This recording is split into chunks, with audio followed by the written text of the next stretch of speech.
کہ اس کی دکان میں مٹھائیاں لدی ہوئی ہوتی تھی. وہ اتنی ساری مٹھائی لے کر آتا تھا، لیکن رات کو کبھی میرا چکر لگتا تو اس کے پاس کوئی مٹھائی نہیں ہوتی تھی، سب بک جاتی تھی. میں حیران تھا، اتنا بڑا گاؤں نہیں ہے کہ اتنی اس کی سیل ہو کہ سب مٹھائیاں بک جائیں. یہ کیسے ممکن ہے؟ بس یہ دماغ میں ایک بات چلتی تھی. سوچتا تھا میں اس سے پوچھوں گا. ایک دن میں نے اس سے پوچھ ہی لیا. اس دکان کے مالک نے کہا کہ بس اللہ کے بندے آتے ہیں اور خرید لیتے ہیں اور میرا کام چل جاتا ہے. پر میری بات کا ابھی بھی صحیح طرح جواب نہیں ملا تھا. یہ کوئی عام بات نہیں تھی. اتنی بڑی دکان میں اتنی مٹھائیاں اور روز اتنی زیادہ سیل، یہ کیسے ممکن تھا؟ بہرحال میرے دادا نے اپنے والد کو بتایا کہ کبھی میرا گزرنا ہوتا ہے صبح کے ٹائم تو اس کی دکان میں مٹھائیاں لدی ہوئی ہوتی ہیں، لیکن رات میں کبھی میں وہاں جاؤں تو پوری دکان خالی ہوتی ہے. اس پہ میرے دادا کے والد نے بھی کہا کہ تم اتنا پریشان نہیں ہو، بک جاتی ہوں گی.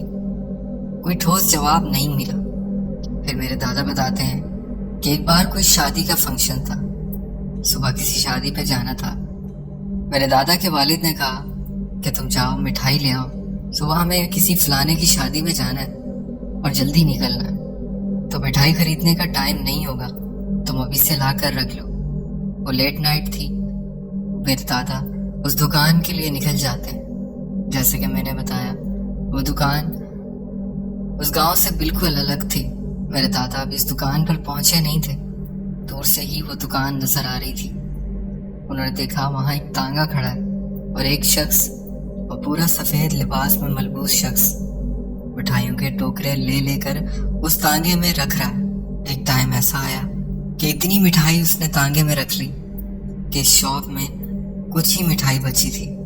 وہ شخص، اس کے چہرے پر بھی ایک چادر تھی. میرے دادا دور سے کھڑے ہی منظر دیکھ رہے تھے.